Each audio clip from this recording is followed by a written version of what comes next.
Muy buenos días, os saludo, esperando que estéis todos bien, que estéis siendo muy bendecidos por Dios y que Él os esté ayudando en toda circunstancia que estéis atravesando en vuestra vida. Hoy vamos a continuar la serie que comenzamos la semana pasada, esa serie que titulé Fe en tiempos de crisis, y vamos a continuar viendo el libro de Ruth. Vimos la semana pasada el primer capítulo de este libro y hoy vamos a continuar con el segundo capítulo. Vimos la semana pasada cómo Noemí y su familia enfrentaron una crisis. Estuvimos viendo también que una crisis implica un cambio profundo en las circunstancias que vivimos o en la manera en la que afrontamos esas circunstancias. Y eso es lo que le sucedió a Noemí cuando salió de Belén, donde vivía junto con su esposo Elimelec, con sus hijos, Mahlón y Kelión. Salieron a Moab porque había hambre en la tierra de Belén, en Judá, y allí en Moab falleció Elimelec. Los hijos se casaron con dos mujeres moabitas, pero también fallecieron los dos hijos, así que Noemí se vio sola con la compañía de Ruth y de Orfa, sus nueras. Así que cuando se enteró, tiempo después, de que había de nuevo alimento en la tierra de Judá, volvió, decidió regresar, pero le dijo a sus nueras, a Orfa y a Ruth, que se volvieran a su tierra, a la tierra de Moab. Orfa finalmente tomó la decisión de volver a Moab, pero Ruth le dijo: donde quiera que tú vayas, iré yo, tu pueblo será mi pueblo, tu Dios será mi Dios, y acompañó a Noemí hasta la tierra de Judá, hasta Belén. Al llegar a Belén, Noemí le dijo a la gente con la que se encontró, dijo: no me llaméis más Noemí, que significa dulce, llamadme Mara, que significa amarga, porque el Señor ha llenado de amargura mi vida. Me fui llena y he vuelto vacía. Así que esa era la situación en la que se encontraba Noemí cuando acaba el capítulo 1 y están regresando a Belén. Pero también ese capítulo 1 acaba con un detalle importante, y es que llegaron justo en el tiempo de la cosecha de la cebada, que se recogía en primavera. Hoy vamos a ver qué sucede en el capítulo 2 y qué enseñanzas podemos sacar de este capítulo, y lo vamos a escuchar este capítulo 2 del libro de Ruth a continuación.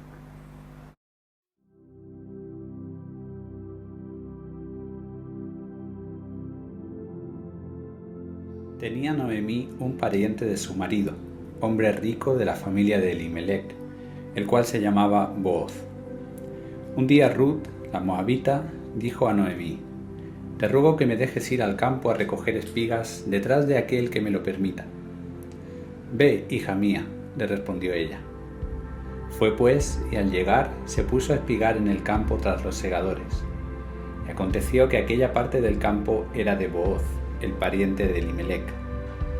Llegaba entonces Booz de Belén y dijo a los segadores: el Señor sea con vosotros. El Señor te bendiga, le respondieron ellos. Luego Booz le preguntó a su criado, el encargado de los segadores: ¿de quién es esta joven? El criado encargado de los segadores respondió: es la joven moabita que volvió con Noemí de los campos de Moab. Me ha dicho: te ruego que me dejes espigar y recoger tras los segadores entre las gavillas. Llegó esta mañana y ha estado trabajando desde entonces hasta ahora, sin descansar ni un solo momento.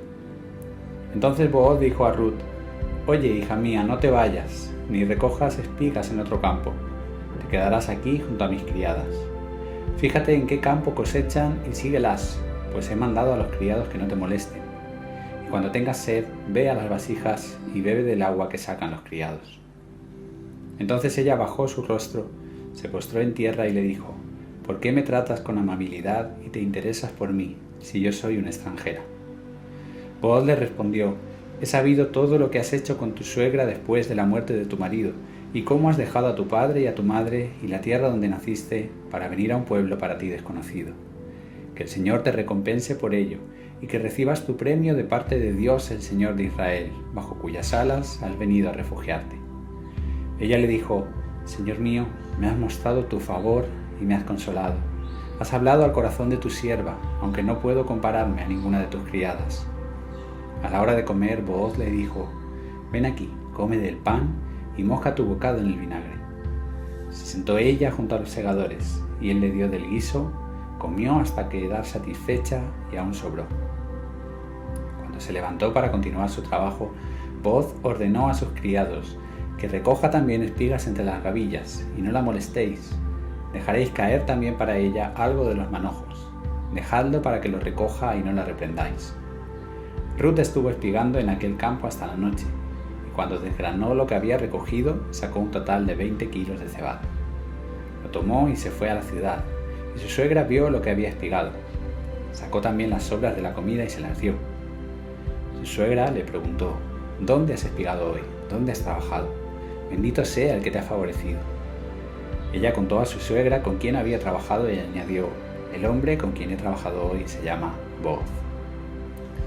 Dijo entonces Noemí a su nuera: bendito del Señor, pues no ha negado a los vivos la benevolencia que tuvo para con los que han muerto. Y añadió: ese hombre es pariente nuestro, uno de los que pueden redimirnos. Ruth la moabita prosiguió su relato. Además de esto me pidió: quédate con mis criadas hasta que hayan acabado toda mi cosecha. Respondió Noemí a su nuera Ruth: sí, hija mía, es preferible que sigas con sus criadas, así no te molestarán en otros campos. Y Ruth estuvo espigando junto con las criadas de Booz hasta que se acabó la cosecha de la cebada y la del trigo, y mientras tanto vivía con su suegra.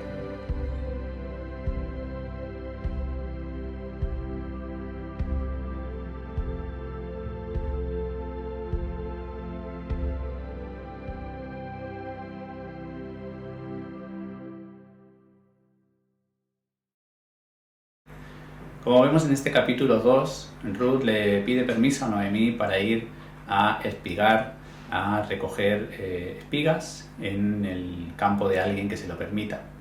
Ella toma esa decisión y pues casualmente, aunque como veremos no es ninguna casualidad, acaba en el campo de Booz, que es un pariente de Elimelech, de su suegro ya fallecido. Así que este Booz le trata con mucha bondad, con mucha amabilidad, le da de todo lo que tiene, le sienta a su mesa, le da de comer, la favorece, le dice a sus criados que la traten bien, que le den incluso más de lo que ella está recogiendo. Y finalmente Ruth regresa a casa con Noemí y le cuenta todo lo que ha sucedido, y Noemí le dice: este Booz con el que has estado trabajando hoy es pariente nuestro y nos puede redimir.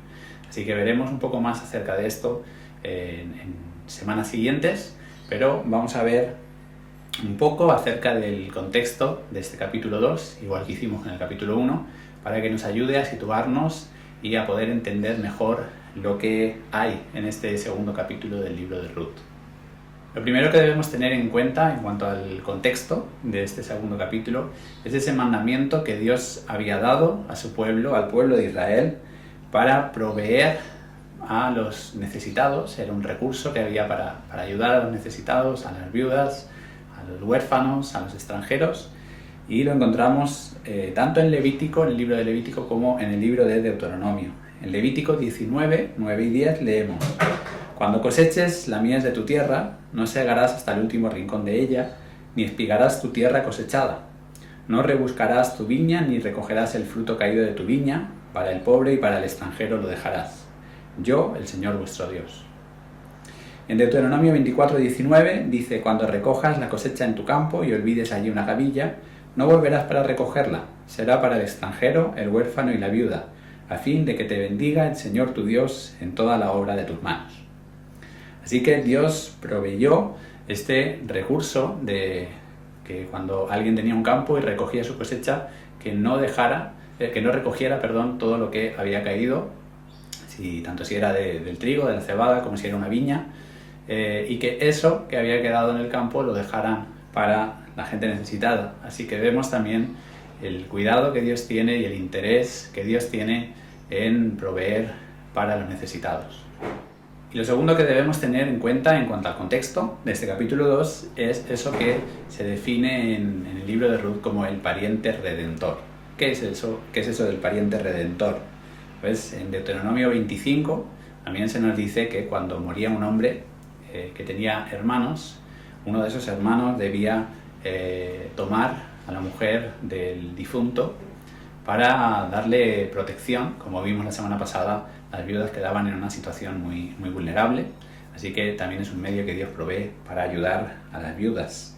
Y en caso de que tuvieran un hijo, el hijo que tenía la mujer con ese hermano de su marido fallecido, pasaba a tener el nombre de su marido, con lo cual se continuaba esa línea sucesoria del hombre que había fallecido, a pesar de que era un hijo de su hermano. Y también en el libro de Levítico, capítulo 25, se nos dice que si alguien vende una posesión porque tiene necesidad, el pariente más próximo, el pariente más cercano, podía rescatar esa posesión, pagarle a ese familiar el precio de lo que costaba esa posesión.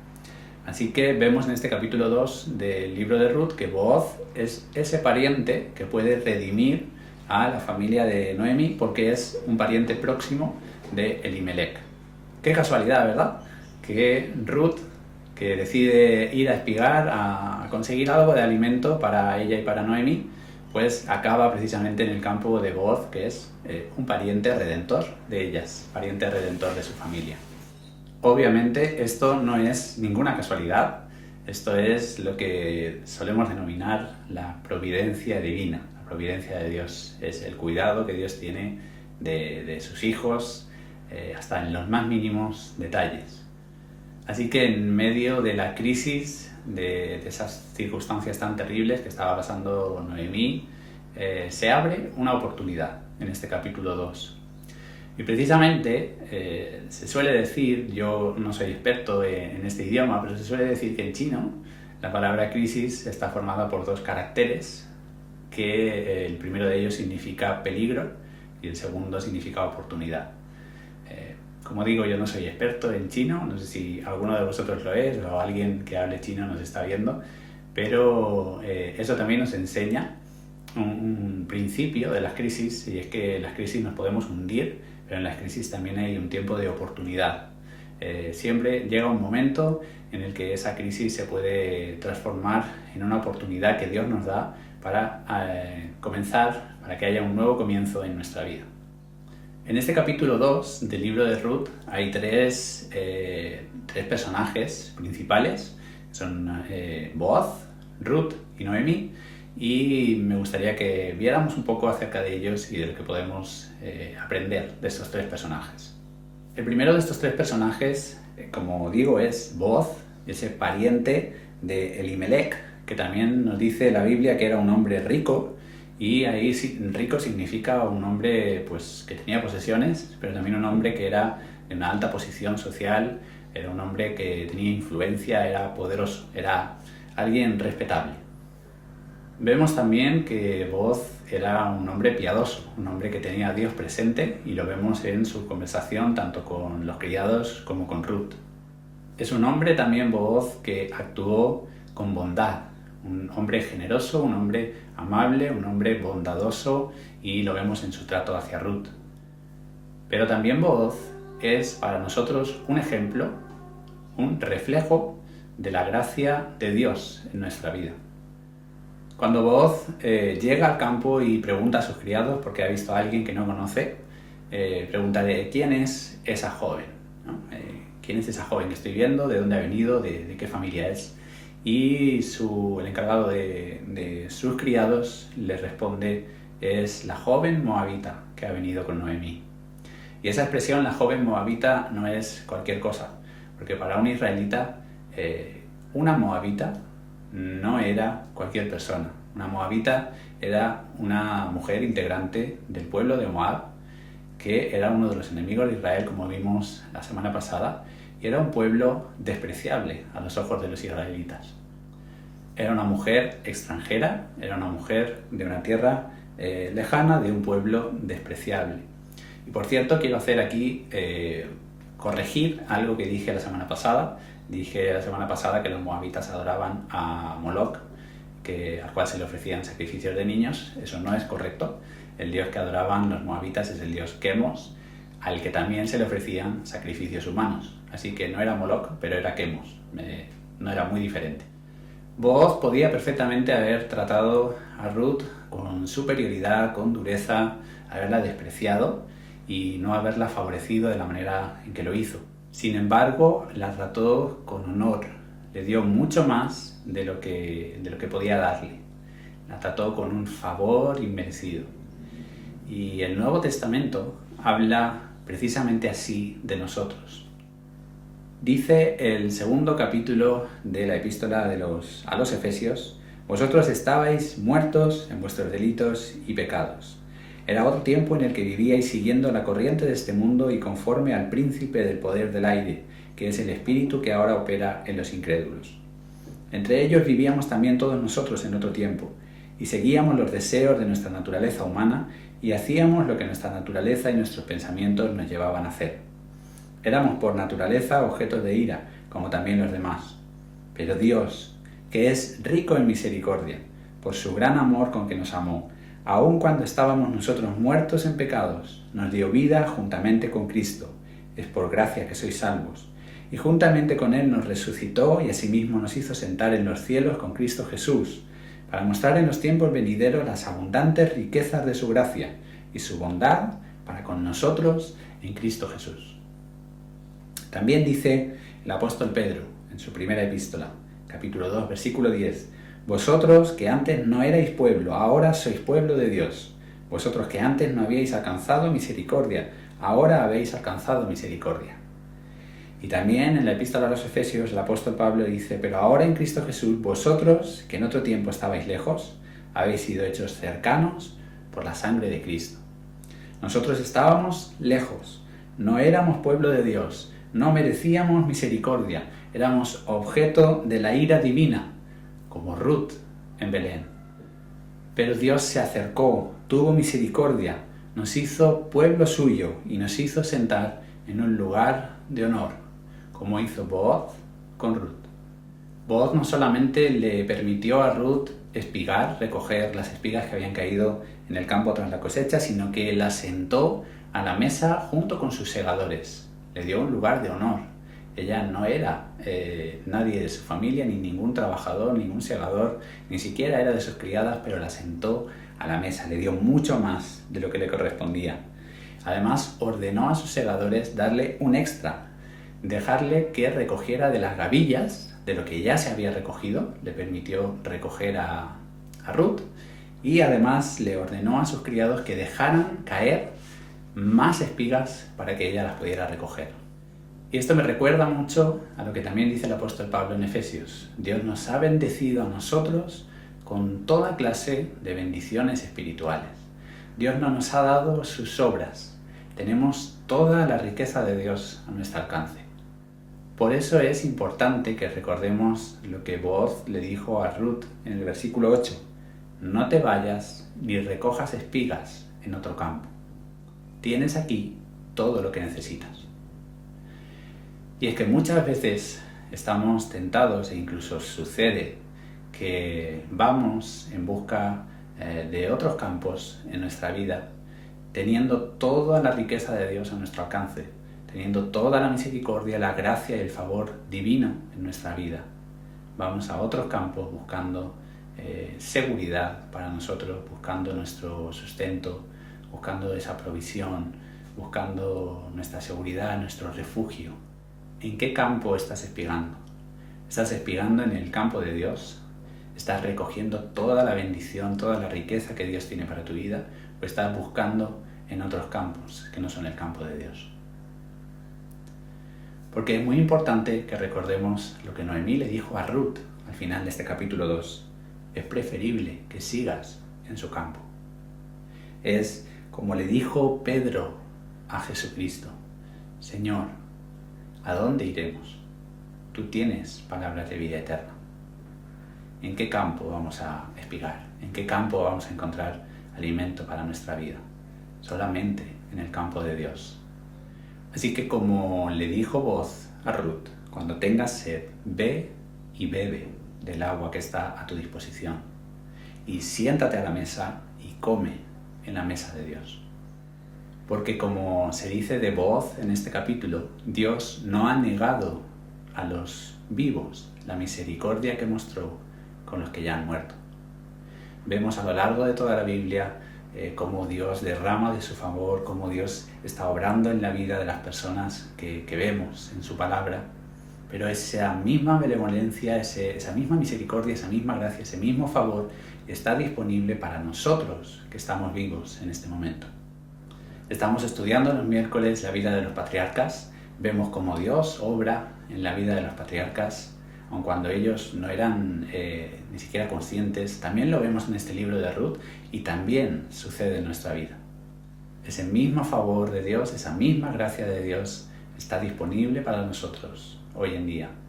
Y esa misma gracia de Dios es la que puede sostenernos en tiempos de crisis como el que estamos viviendo. El segundo personaje que vemos, el segundo personaje principal que vemos en este capítulo y del que podemos aprender es de Ruth. Ruth es un ejemplo de amor y de lealtad hacia su prójimo, esa lealtad que mostró hacia Noemí, cómo la acompañó, ni siquiera sabiendo a dónde iba. Es también un ejemplo de confianza en Dios, en un Dios que ni siquiera conocía. Ella dijo, tu Dios será mi Dios. También es Ruth un ejemplo de cómo lo dejó todo para seguir a alguien. Y vimos algo de esto la semana pasada, cómo es un ejemplo de lo que sucede en nuestra vida cuando decidimos seguir a Jesús. Porque muchas veces, si decidimos seguir a Jesús, vamos a tener que dejar atrás nuestra vida pasada, vamos a tener que dejar atrás nuestras costumbres, nuestros dioses, nuestra manera de vivir, e incluso a veces tendremos que dejar atrás personas y situaciones en nuestra vida si queremos seguir a Jesús. Como Dios le dijo a Abraham, sal de tu tierra y de tu parentela, deja tu tierra, deja tu familia y ven. Como también sucede en un libro que quizá muchos de vosotros conocéis, que no es un libro de la Biblia, pero es uno de los más vendidos de la historia, es El progreso del peregrino. Ahí el protagonista, que se llama Cristiano, al principio del libro recibe el encargo de salir de su ciudad, de donde vive, y él se pregunta ¿hacia dónde voy? Así que uno de los personajes, que se llama Evangelista, le dice, ¿puedes ver aquella luz? Mantén tu mirada fija en aquella luz y camina en esa dirección. Así conseguirás ver una puerta estrecha. Llama y recibirás las instrucciones sobre lo que debes hacer. Y ese libro del progreso del peregrino es un reflejo de nuestro caminar con Dios. Salimos, no sabemos lo que vamos a enfrentar, salimos con esa decisión de seguir a Dios, de seguir a Jesucristo, y no sabemos lo que tenemos por delante. No sabemos lo que va a suceder en nuestra vida, no sabemos lo que va a suceder a lo largo del día ni mañana en nuestra vida.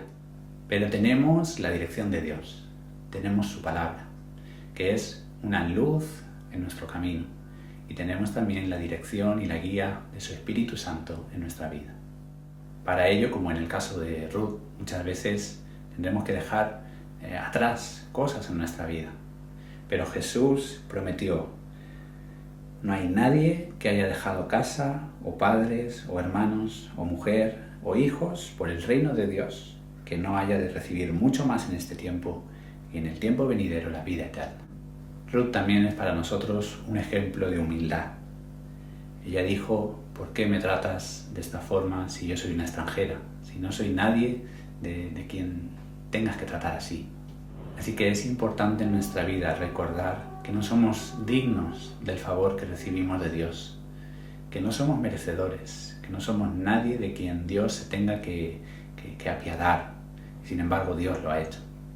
Recordemos como David, esas palabras de David que dijo, Señor, ¿quién soy yo y qué es mi casa para que tú me hayas traído hasta aquí? Recordemos que no somos nadie sin Dios y que Dios nos ha colmado de favores y de misericordias. Esta es, como decía meses atrás en una predicación, es la base del agradecimiento, es reconocer que no somos merecedores de lo que Dios nos da. Y es también la base de nuestra adoración. Ruth, cuando vio la bondad de Boaz, cuando vio su generosidad, cuando vio lo que él estaba haciendo por ella sin ella merecerlo, se postró delante de él. Y esa es la base de nuestra adoración a Dios. recordar lo pequeños que somos y lo grande que es Dios y el gran amor y el gran favor inmerecido que ha derramado en nuestra vida. Cuando más nos levantamos nosotros, cuanto más grandes nos hacemos nosotros, cuanto más nos engrandecemos, más pequeño estamos dejando a Dios en nuestra vida. Y por el contrario, cuanto más pequeños nos reconocemos, cuanto más humildes somos, más grande hacemos a Dios en nuestra vida. Y por último, Ruth también es un ejemplo en otro sentido. Ruth, en este libro, que lleva su nombre, toma algunas decisiones que son vitales, algunas decisiones que son trascendentales en la historia que se nos relata en este libro. La primera decisión vital que toma es en el primer capítulo, cuando decide seguir a Noemí, aunque tuviera las consecuencias que tuviera. Pero en este segundo capítulo vemos otra decisión trascendental, y es que ella le dijo a Noemí: permíteme ir y recoger espigas en el campo de aquel que me deje. Y esa decisión cambió el curso de la historia. Ruth no se quedó llorando, lamentando la situación en la que estaba, no se quedó quejándose amargamente por su situación como hacía Noemí, sino ella pensó que había que hacer algo. Tomó la decisión de hacer algo para cambiar aquello. Así que salió a buscar sustento, a buscar alimento para ellas. Dios estaba obrando, Dios lo tenía todo planeado. Pero ¿te imaginas que Ruth no hubiera tomado esa decisión? ¿No hubiera decidido voy a salir a buscar alimento? ¿No hubiera tenido ese encuentro trascendental con voz, con esa persona que Dios tenía preparada para arreglar esa situación? Y a veces sucede en nuestra vida que para que Dios obre, para que Dios haga lo que tiene planeado en nuestra vida, depende de que nosotros demos un paso al frente, como dio Ruth, un paso que podríamos definir como un paso de fe, como ese paso que tuvieron que dar los sacerdotes que portaban el arca cuando estaban entrando en la tierra prometida. Tenían el Jordán enfrente y Dios les dijo: cuando los sacerdotes pongan su pie en el agua, entonces el Jordán se detendrá y podréis pasar. Si los sacerdotes no hubieran puesto su pie, no hubieran podido cruzar el Jordán, todavía estarían allí esperando. Así que a veces, para que se desate lo que Dios tiene para nuestra vida, debemos dar un paso de fe. Y el tercer personaje que vemos en este capítulo 2, personaje principal, es Noemí.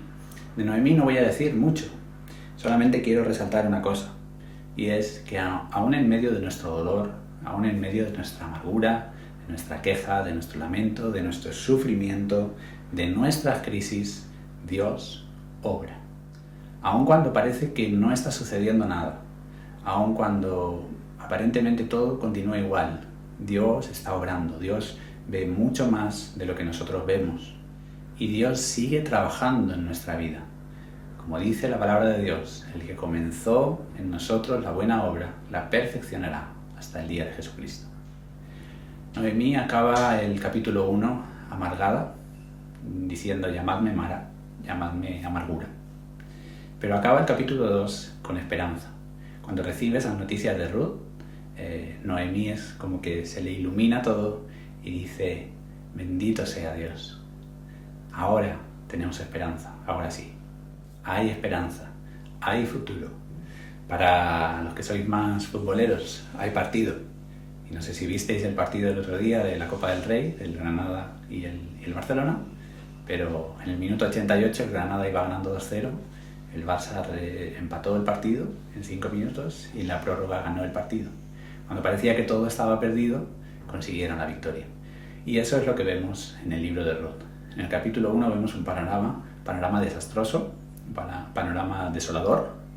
Sin embargo, en el capítulo 2 se abre la esperanza. Y también así en nuestra vida. Aunque no estés viendo la mano de Dios en tu vida, Dios sigue trabajando. Así que por muy mal que estén las cosas, ten esperanza. Hay futuro. Porque Dios está contigo. Porque Dios está obrando en tu vida. Por eso en tiempos de crisis, sigamos manteniendo la fe. La fe en el Dios que todo lo ve, la fe en el Dios que todo lo sabe, la fe en el Dios todopoderoso, la fe en el Dios que nos cuida y nos ama como un padre a sus hijos. Termino así con este mensaje acerca del capítulo 2 del libro de Ruth. La semana que viene continuaremos con el capítulo 3. Espero que esté siendo de provecho para cada una de vuestras vidas, de todos los que estáis viendo este vídeo. Y bueno, como viene siendo habitual en los últimos mensajes, vais a tener a continuación unas preguntas para reflexionar acerca de esto que acabamos de escuchar y también motivos de oración para que podamos presentarnos en ese momento o en otro momento delante de Dios y derramar nuestro corazón. Me despido de todos vosotros, deseando que Dios os bendiga, os guarde, haga resplandecer su rostro sobre vosotros, os mire con agrado y os llene de su paz. Un fuerte abrazo.